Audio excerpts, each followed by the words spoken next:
Marcos, capítulo de número 4, versículo de número 35, diz a palavra. E eu prometi que eu não queria chorar mais na série. Durou 4 minutos. E naquele dia, sendo já tarde, disse-lhe: passemos para o outro lado. E despedindo a multidão, levaram-no consigo, assim como estava, no barco. E havia também com ele outros pequenos barcos. E se levantou grande tempestade de vento, e as ondas batiam no barco, de modo que já se enchia. E ele estava na parte de trás, dormindo sobre uma almofada. E eles o acordaram, dizendo: mestre, não te preocupa que pereçamos? Pela primeira vez eu entendi de uma maneira completamente distinta o que está acontecendo aqui. Os discípulos não acordaram dizendo para Jesus: Jesus, pelo amor do Senhor mesmo, acalma a tempestade. Eles não acordaram Jesus dizendo: ô Jesus, olha, por favor, resolve o nosso problema. Não, eles não fizeram isso. Eles estão mais irritados com o fato de Jesus dormir do que medo da tempestade afundar o barco. O verbo que eles usam é: o Senhor não se importa. Ele está dizendo: olha Jesus, o Senhor está tão nem aí para a gente, que a gente está aqui morrendo, tirando água do barco, desesperado, e o Senhor está dormindo. O Senhor não está ligando para a gente, o Senhor não está olhando e está vendo que a gente está doendo, que a gente está desesperado.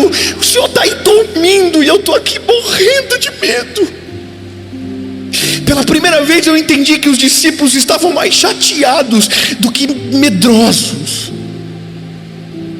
A palavra é: o Senhor não se importa com a gente, o Senhor não está nem preocupado comigo.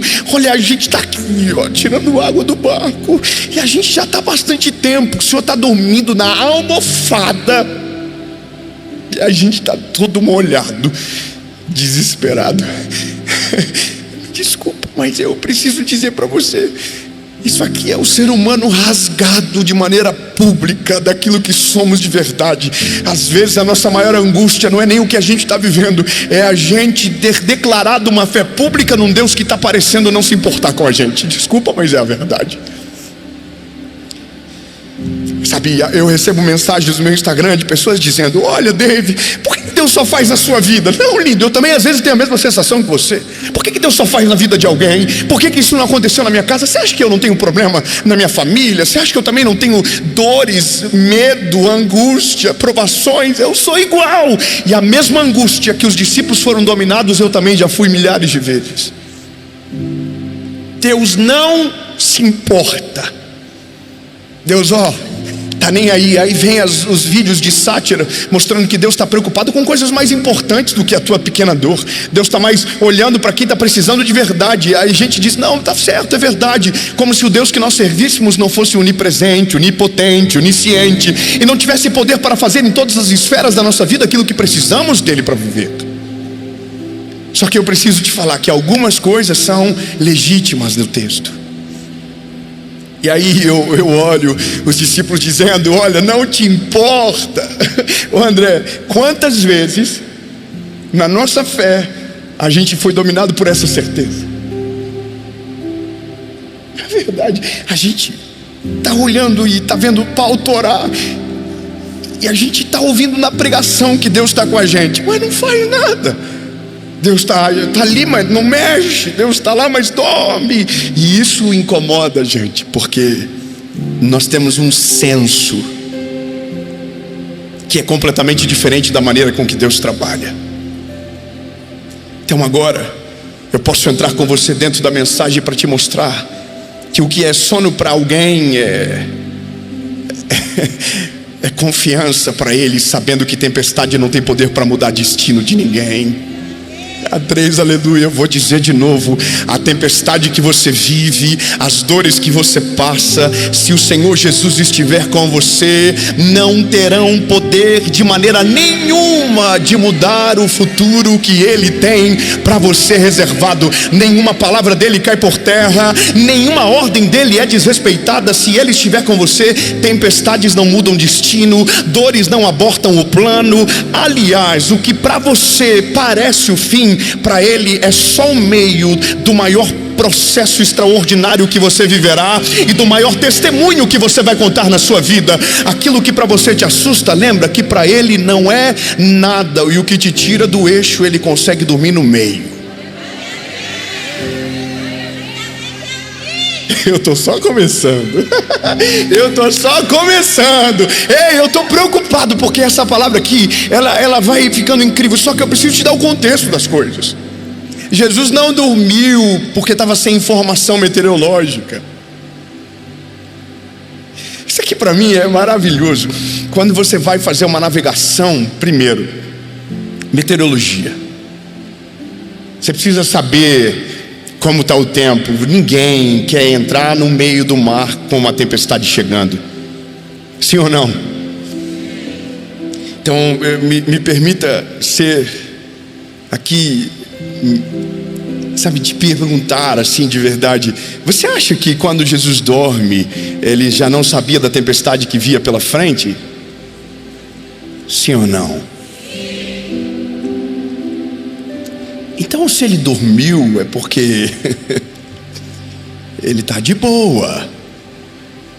Se Ele não está fazendo, é porque está tudo certo, vai passar.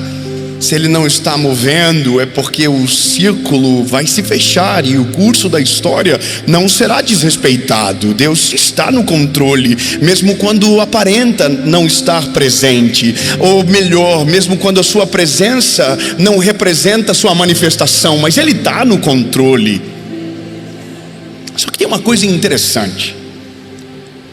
As perguntas que eu faço às vezes meus estudos, quando estou preparando uma palavra, eu fico irritado com algumas coisas. Eu quero entender além. Então, eu comecei a me perguntar e queria voltar no contexto. Eu queria entender por que Jesus estava tão cansado.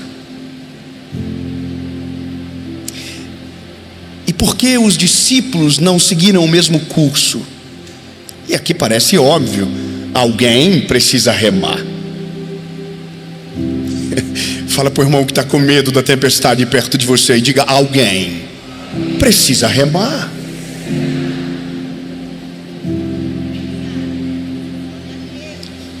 Você vai dar um outro aviso maravilhoso. Diga: descansa. Quando chegar na margem, enquanto está no meio do mar, rema. Porque, meu Deus, vai ficar bom. Enquanto você rema, Ele descansa. Mas enquanto você descansa, é Ele que trabalha. Enquanto você descansa, é Ele que faz todas as coisas.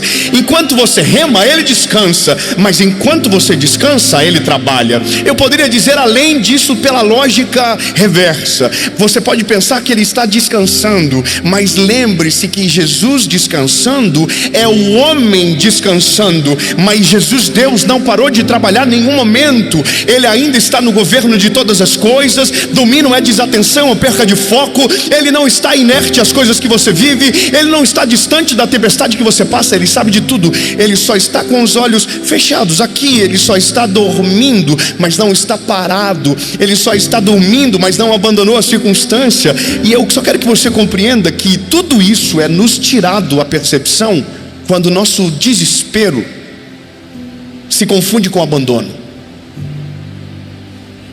Veja, se você observar o texto, é claro, Jesus libera uma palavra no começo: passemos para o outro lado. Sabe qual que é a primeira e única certeza que os discípulos precisam ter? É que o outro lado já é uma realidade. Eu preciso que você grave isso. Se Ele falou outro lado, o outro lado já é uma realidade. Agora, como, quando, por quê? aí já é outro mistério. Isso aqui, desculpa, mas com cada pessoa Deus age de uma maneira, com cada discípulo Deus, por conhecer o coraçãozinho, age de uma maneira, distinta, única. Então entenda, a Bíblia vai dizer que Jesus pregou o dia inteiro. A Bíblia diz que ele se afastou no meio de um barco, fez muitos milagres, contou várias parábolas, e uma delas foi da mostarda, da fé comparada a uma semente de mostarda. Ele é brilhante, ele é incrível, ele gastou o tempo e pregou tudo o que precisava, e agora no final ele só queria ir para o outro lado. O que Jesus estava fazendo era continuando as coisas, e aí ele diz: olha, agora a gente vai para o outro lado. Eu vou falar de novo, agora a gente vai para o outro lado. Chegou a hora de romper e ir para uma próxima estação. Não, se você não pegar isso, eu vou ficar chateado. Vamos comigo. Nós estamos aqui, agora a gente vai atravessar e vai para o outro lado. O que virá após a tempestade é o outro lado. O que virá quando a tempestade acabar é a nova estação. Quando acabar a tempestade, você não vai estar mais no lado de outrora, você vai estar na nova estação, você vai estar no novo lugar, você vai estar num novo destino. Você estava em outro, agora você vai chegar na próxima estação. O que divide uma estação da outra, às vezes é uma tempestade. Céu, eu quero que você entenda que às vezes o que divide duas estações é só uma tempestade no meio. Então, se Jesus está com você, não é a tempestade que vai impossibilitar de você viver a nova estação, entende? Agora, pode desesperar, pode tirar a água do barco, mas só tenha uma certeza: enquanto Ele estiver comigo, o outro lado, a nova estação, já é a certeza que eu preciso. Ele pode estar dormindo, acordado, remando, mas o que vale não é o que ele está fazendo agora, sabendo que já está fazendo, sabendo que já fez, mas o que ele falou quando saímos da estação antiga. Então grava comigo para nunca mais esquecer. Às vezes, entre duas estações, entre a estação antiga e a nova estação, há uma tempestade no meio te esperando. Entre uma estação e outra, há um mar revolto te esperando. Mas se Jesus estiver com você na circunstância, tempestade nenhuma terá poder para mudar o teu destino, e inimigo nenhum terá poder para ser maior do que a palavra que você recebeu. E eu quero declarar no nome de Jesus que do outro lado, após a tempestade, quando o mar se acalmar, quando o vento parar de soprar, a nova estação estará na altura dos seus olhos. A terra é firme, a terra é extraordinária e será muito melhor do que você imaginava, a ponto de que a tempestade que passou será esquecida rápido demais pela fase linda que o Senhor Jesus está te levando. É mais profético do que qualquer outra coisa. Se você quiser receber, receba. O que virá após a tempestade será tão grande e tão poderoso que nenhuma tempestade que você viveu será traumática o suficiente para fazer ocultar a glória daquilo que está chegando sobre você. Então agora entenda, essa parada de que não tem mais o que fazer está errado. Eu preciso consertar isso. Há um amigo que disse próximo a mim, e eu ouvia isso a vida toda: quantos já ouviram a palavra enquanto a vida há esperança?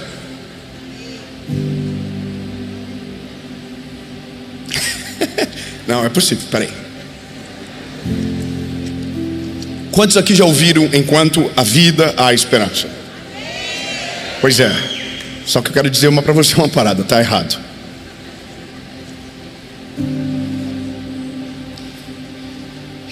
Contaram pra gente isso a vida toda. Olha, enquanto a vida há esperança, enquanto a vida há esperança. Então a gente colocou a nossa fé na vida.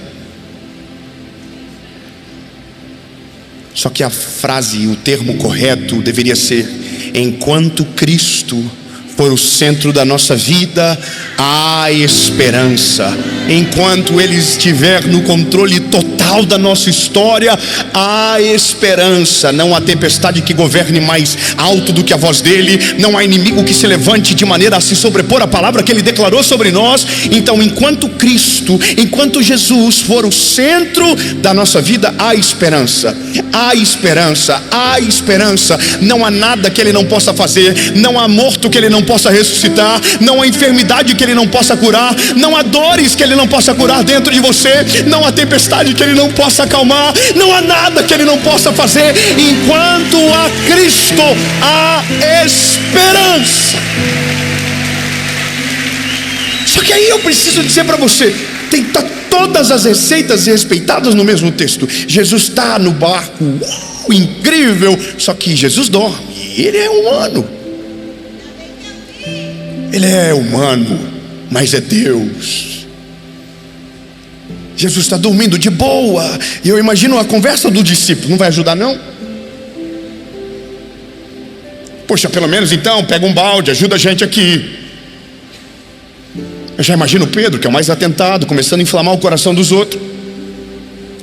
Olha aí, ó, dormindo, ó. Nós aqui se lascando, ó, dormindo. Tá vendo, João? Aí depois você fica puxando o saco dele. Aí, ó, não se importa com a gente não. Aí o Judas já está aqui. Esse prejuízo que vai dar, se esse barco afunda, já era. E sabe, a loucura é que na multidão de pensamentos, em Cristo não há nada acontecendo.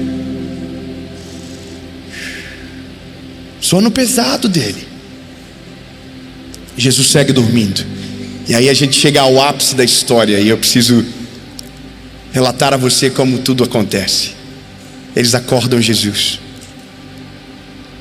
E eles nunca pediram para que Jesus acalmasse a tempestade. Talvez a coisa mais conflitante de tudo é que eles nunca falaram: Jesus, acalma a tempestade. Eles nunca falaram: Jesus, tira a água do barco com a gente. Eles disseram: o Senhor não se importa com a gente?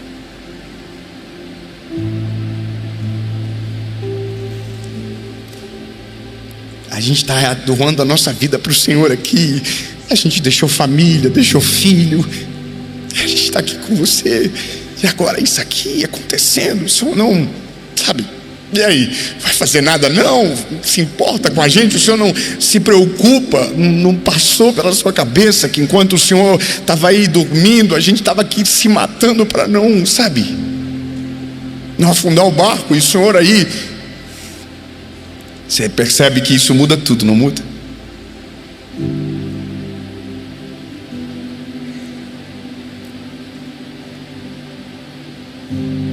E ele, levantando-se, repreendeu o vento e disse ao mar: aquieta-te. Eu estou só com saudade dos irmãos do manto agora.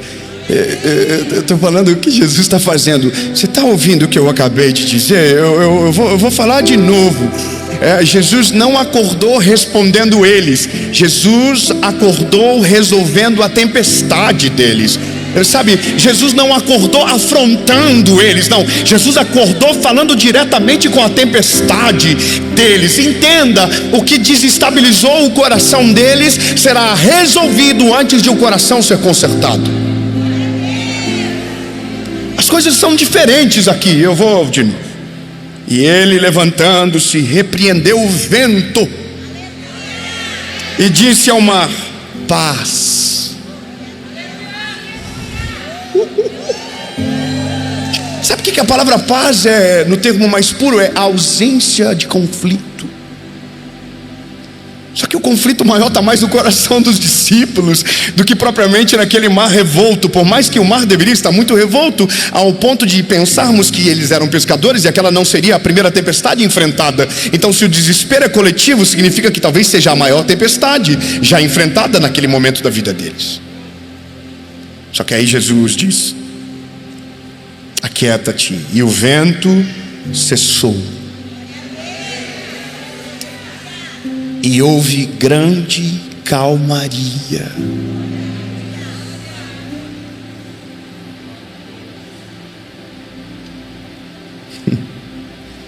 E ele disse-lhes: por que vocês são tão medrosos? Ainda não têm fé suficiente?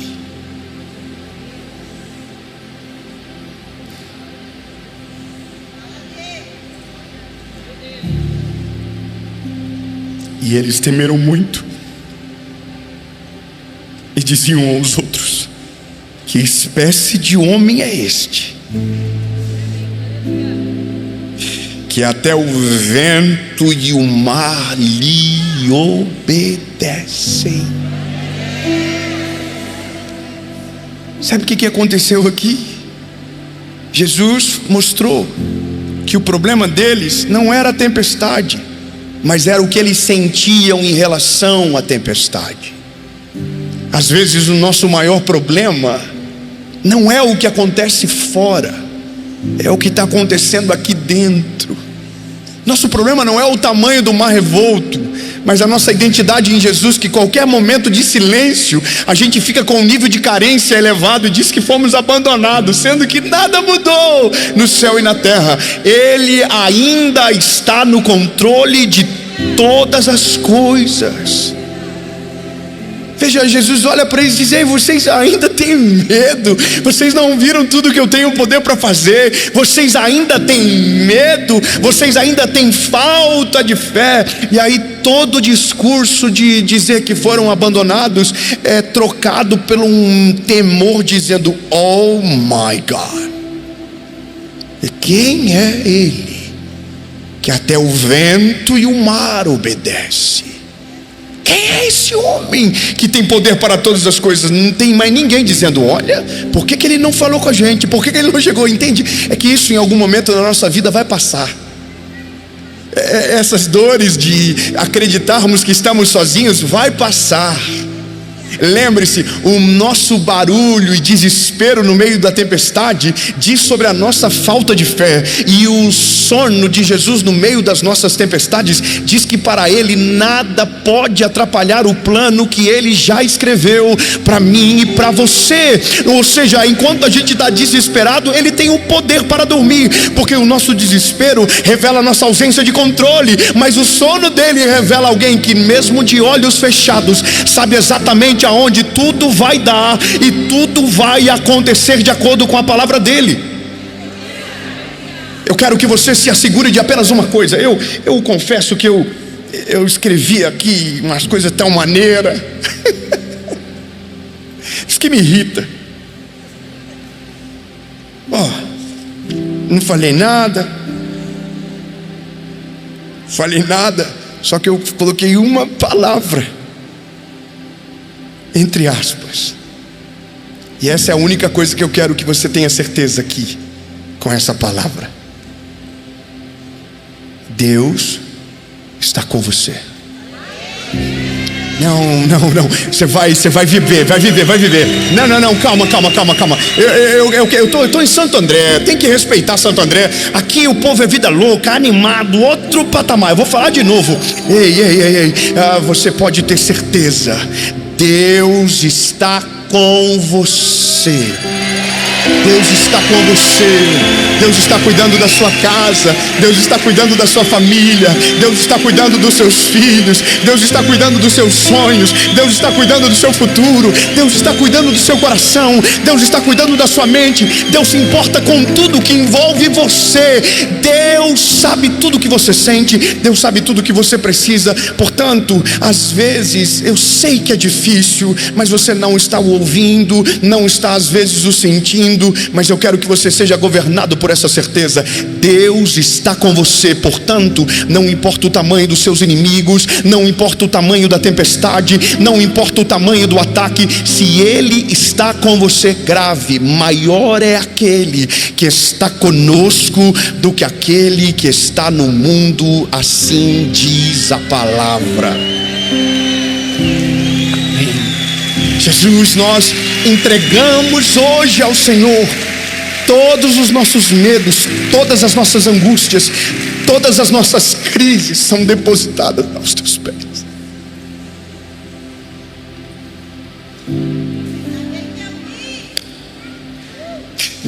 Tem gente chorando agora dentro de casa. Tem gente chorando agora, Senhor, em carros. Tem gente chorando nos seus empregos, ouvindo essa palavra, dizendo: Jesus, só me dá um sinal então. E o Senhor está no barco. E eu quero declarar que esse sinal chegou a 30 minutos. Quando essa mensagem começou, o Senhor nunca perdeu o controle. Por isso, Jesus, acalma o vento, acalma a tempestade e nos leva para o próximo nível, em nome de Jesus. Amém.